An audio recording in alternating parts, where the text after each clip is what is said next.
నా పేరు పోగుల యుగంధర్.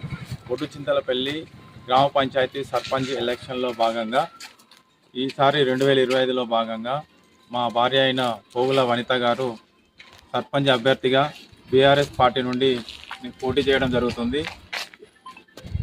మా భార్య కూడా చదువుకున్నది వెల్ ఎడ్యుకేటెడ్, ఎంకామ్ బీఈడి, అన్ని సమస్యలపైన అవగాహన ఉంది. కాబట్టి విద్యావంతురాలని గ్రామ అభివృద్ధిలో పాల్గొంటుందని మా భార్యను సర్పంచ్ అభ్యర్థిగా నిలబెట్టడం జరిగింది. అభివృద్ధిలో భాగంగా చూసినట్లయితే గతంలో మా బీఆర్ఎస్ ప్రభుత్వంలోనే అన్ని అభివృద్ధి సంక్షేమ కార్యక్రమాలు ముందుండడం జరిగింది. ఇప్పుడు అన్ని సంక్షేమ కార్యక్రమాలు చూసుకున్నట్లయితే ప్రతి స్కీము, కళ్యాణ లక్ష్మి అయితేనేమి, రైతు బంధు అయితేనేమి, రైతు బీమా అయితేనేమి, దళిత బంధు అయితేనేమి, అన్ని రంగాల్లో కేసీఆర్ కిట్ అయితేనేమి, అన్ని రంగాలలో అన్ని సంక్షేమ పథకాలను మా ప్రభుత్వమే అమలు చేయడం జరిగింది. గ్రామంలో చూసినట్లయితే మా ప్రియతమ నాయకులు చల్లా ధర్మారెడ్డి గారి ఆధ్వర్యంలోనే వారు చేసినటువంటి కృషితోనే గ్రామంలో అభివృద్ధి అనేది పూర్తి స్థాయిలో 90%, 100% అభివృద్ధి జరిగింది. ఊళ్ళో చూసినట్లయితే ముఖ్యంగా ప్రధాన సీసీ రోడ్లు కానీ, గల్లీలో ఉన్నటువంటి సీసీ రోడ్లు కానీ, డ్రైనేజీలు కానీ మా చల్లా ధర్మారెడ్డి గారి ఆధ్వర్యంలో జరగడం జరిగింది. అదేవిధంగా డంపింగ్ యార్డ్ చూసుకున్నట్లయితే బ్రహ్మాండంగా నిర్మించినాము. శ్మశాన వాటిక కూడా బ్రహ్మాండంగా నిర్మించినాము. అదేవిధంగా శ్మశాన వాటికకు వెళ్ళడానికి సీసీ రోడ్లు కూడా మా సార్ గారు ఇవ్వడం జరిగింది. దాంతోపాటు అన్ని ప్రకృతి వనం, పల్లె ప్రకృతి వనం కానీ, తర్వాత బతుకమ్మ దగ్గర యార్డ్ కానీ డెవలప్మెంట్ అన్నీ కూడా చల్లా ధర్మారెడ్డి గారి ఆధ్వర్యంలోనే మా గ్రామంలో మేము చేయడం జరిగింది. రాబోయే కాలంలో కూడా ఇప్పుడు చూసినట్లయితే కాంగ్రెస్ ప్రభుత్వం గద్దెనెక్కించి అన్ని 420 అబద్ధాలు చెప్పి ప్రభుత్వం గద్దెనెక్కింది. కానీ 6 సంక్షేమ పథకాలు అన్నారు, అన్ని 6 గ్యారంటీలు అన్నారు. ఇప్పటి వరకు పూర్తి స్థాయిలో ఏ గ్యారంటీని అమలు చేసినట్టు కనబడతలేదు. అన్ని అబద్ధాలు చెప్పిన ప్రభుత్వమే. కానీ రైతు రుణమాఫీ అన్నారు, అన్ని అన్నారు, ఏది పూర్తి స్థాయిలో ఏది చేయలేదు. ఏ సంక్షేమ 2500 అన్నారు, మహిళలకు స్కూటీలు అన్నారు, ఏది చేయలేదు ఇప్పటి వరకు. కాబట్టి ప్రజలు ప్రభుత్వాన్ని నమ్మటం లేదు.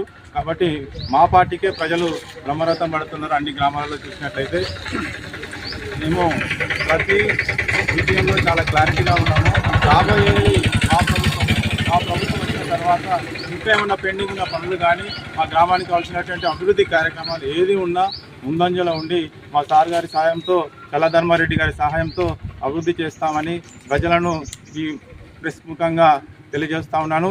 కాబట్టి మా భార్య చదువుకున్న విద్యావంతురాలు కాబట్టి కత్తెర గుర్తు వచ్చింది సర్పంచ్ అభ్యర్థిగా. కత్తెర గుర్తుకు ఓట్లు వేసి భారీ మెజార్టీతో గెలిపించి గ్రామ అభివృద్ధిలో పాల్గొనేటట్లుగా చేయాల్సిందిగా మా బొడ్డుచింతలపల్లి గ్రామ ప్రజలను ప్రతి ఒక్కరిని పేరు పేరున పాదాభివందనం చేస్తూ అడగడం జరుగుతుంది. కావున అందరూ దయచేసి సహకరించాలని నా యొక్క విజ్ఞప్తి.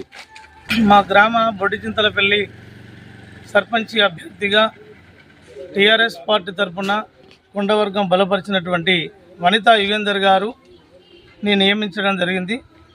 వాస్తవం ఏందనంటే ఈ గ్రామంలో గతంలో సర్పంచ్గా చేసినటువంటి అనుభవం ఉన్నటువంటి వ్యక్తి, మరియు అన్ని వర్గాలను కలుపుకోబోయేటువంటి సహృదయం ఉన్నటువంటి జననేతగా గుర్తించబడ్డాడు.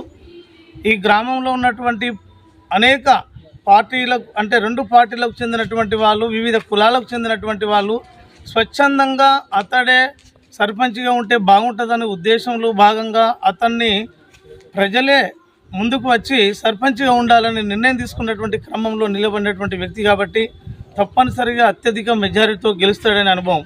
ఏ విషయంలోనైనా ఏ ఆపద వచ్చినా, ఏ శత్రువునైనా దగ్గర తీసుకున్నటువంటి, హక్కున చేసుకున్నటువంటి సహృద్భావం ఉన్నటువంటి ఒక మానవతావాది లక్షణాలు ఉన్నటువంటి వ్యక్తిగా అందరూ గుర్తించినటువంటి పరిస్థితి. ఏ విషయము, ఏ ఆపద వచ్చినా, ఎక్కడున్నా, ఏ రాత్రైనా పగలైనా ఎప్పుడైనా అన్నా అంటే నేను ఉన్నా అనే విధంగా మరియు అన్ని రకాలుగా ఆదుకున్నటువంటి వ్యక్తిగా అందరూ ఆలోచించినటువంటి పరిస్థితి. అత్యధిక మెజారిటీతో గెలుస్తాడని మేము కోరుకుంటున్నాం.